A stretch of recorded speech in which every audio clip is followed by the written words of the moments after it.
India में क्या हुआ मालूम, लेकिन आपको ये सिस्टम पूरा बदल गया। महर सिर्फ एक नाम के लिए रह गया, क्योंकि ऑलरेडी हम कई ज़माने से, सदियों से जिन लोगों के साथ रह रहे हैं वहाँ महर का सिस्टम नहीं है, वहाँ शादी में लेने का सिस्टम है। और क्यों आपको मालूम क्यों?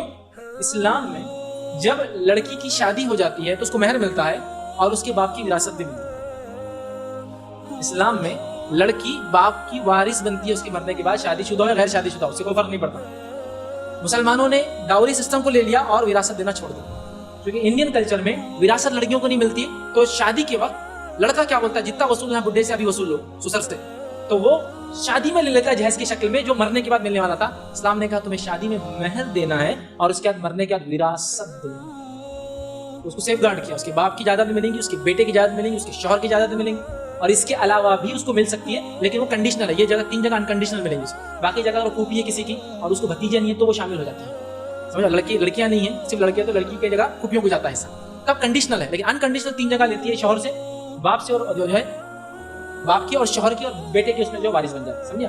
तो लिहाजा हमारे पास महर है, देना है, तो डाउरी का दूर दूर तक कोई लेना देना नहीं है। मेरी अपनी जबान में लोगों को भी अच्छा लगता है, कहीं बुरा लगता है। मैं जो जहेज लेते हैं, डाउरी लेते हैं, उनको मॉडर्न भिखारी कहता हूँ। हर भिखारी की अपना स्टाइल होता है मांगने का। कुछ भिखारी नए कपड़े पहन के आके भीख मांगते हैं, कुछ फटे पुराने आते हैं। ये मॉडर्न भिखारी से बढ़कर ये डाकुओं से बड़े डाकू होते हैं। क्यों मालूम आपको? डाकू और चोर का फर्क मालूम आपको?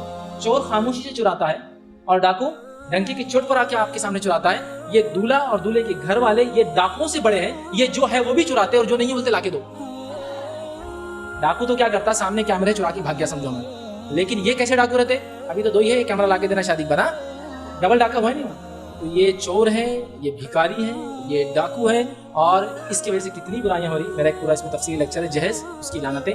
39 to 40 मैंने ऐसे बड़े बड़े जराइम गिनाए सिर्फ जो जहेज की वजह से आज माशरे में हो रहे हैं। हम लोग जहेज का सिस्टम खत्म करें और क्या सिस्टम चालू करें?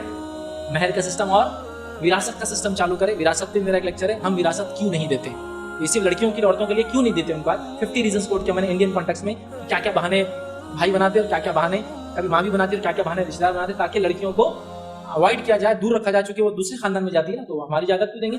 ये बहुत गलत है। तो आप उस पर भी देखें इंशाल्लाह। तो जहेज की कोई, जिसको कहेंगे बुनियाद, इस्लाम में नहीं है। और अगर जो जहेज है तो वो जहेज कौन सा है बता चुका। और सिर्फ एक गलत फहमी